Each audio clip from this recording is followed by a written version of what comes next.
मंत्री पीयूष गोयल ने बजट 2019-20 पेश किया है। इस बजट में करदाताओं को 5 लाख रुपए तक की छूट दी गई है। इस 5 लाख रुपए तक की छूट को लेकर करदाताओं में भ्रम की स्थिति पैदा हो गई है कि जब टैक्स स्लैब में बदलाव ही नहीं हुआ है तो इस छूट का लाभ उन्हें कैसे मिलेगा।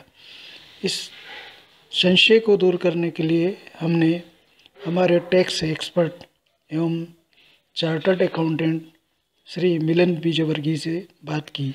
तो आइए जानते हैं कि किस तरह से इस छूट का लाभ हमें मिल सकता है। मैं मिलिंद विजयवर्गीय, चार्टर्ड अकाउंटेंट। मोदी सरकार द्वारा हाल ही में जो बजट पेश किया गया है कल, उसमें चार्टर्ड अकाउंटेंट पीयूष गोयल वित्त मंत्री ने बहुत ही कुशलता के साथ उसमें कारीगरी की है और देश के हर वर्ग को लुभाने की कोशिश की गई है। उसमें ग्रामीण सड़क योजना और मजदूर वर्ग, गरीब, किसान, हर वर्ग पर फोकस दिया गया है। अब हम आते हैं अपने महत्वपूर्ण बिंदु इनकम टैक्स के ऊपर। इनकम टैक्स में न्यूनतम कर योग्य सीमा यानी स्लैब, जो कि वर्तमान में 2.5 लाख है, उसे वही रखा गया है। चूँकि ये अंतरिम बजट है, इसलिए इसमें किसी भी तरह की बदलाव की कोशिश नहीं की गई है। लेकिन चूँकि सरकार को मध्यम वर्ग को कुछ कर में राहत प्रदान करनी थी, इसलिए उन्होंने उसको सेक्शन 87A के तहत लगभग 12,500 रुपये की सीधी छूट प्रदान की है, जो कि 5 लाख रुपए टैक्सेबल इनकम होने पर वो टैक्स अमाउंट शून्य हो जाता है। अगर किसी करदाता के पास 1.5 लाख रुपए का इन्वेस्टमेंट है, मेडिक्लेम की राशि है, एनपीएस में इन्वेस्टमेंट है, 80G का इन्वेस्टमेंट है और भी कई तरह के जो इन्वेस्टमेंट्स के ऊपर छूट है, उन सबको मिलाकर और 2 लाख रुपए हाउस लोन की छूट लेने के बाद उसका अगर 5 लाख रुपए से कम टैक्सेबल इनकम रहती है तो उस पर शून्य टैक्स लायबिलिटी आएगी।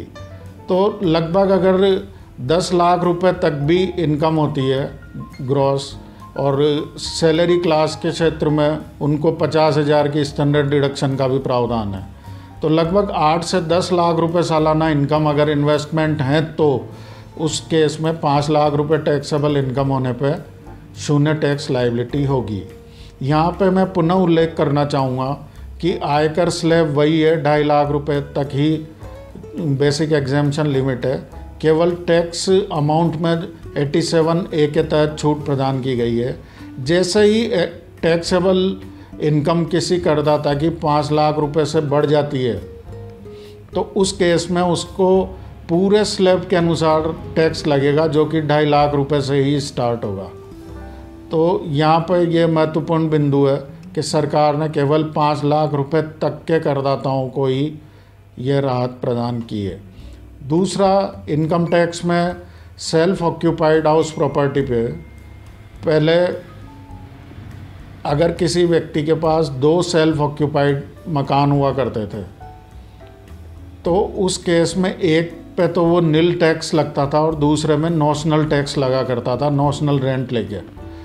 उस प्रावधान में राहत प्रदान की गई है और अब आगे से उसके 2 सेल्फ ऑक्यूपाइड मकानों को माफ़ किया गया है।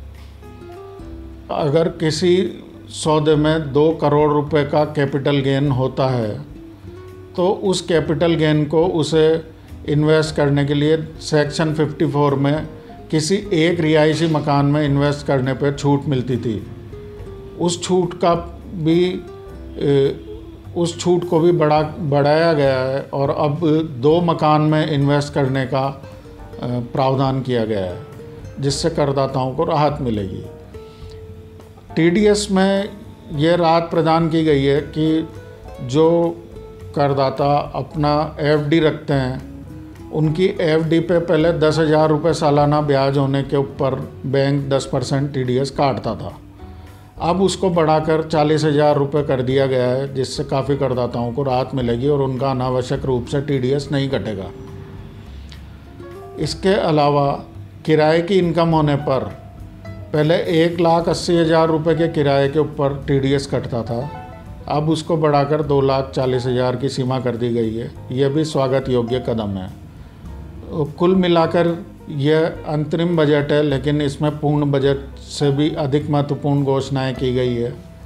तो इसमें सभी वर्गों को खुश रखने की कोशिश की गई है। ओवरऑल ये एक अच्छा बजट कहा जा सकता है। धन्यवाद।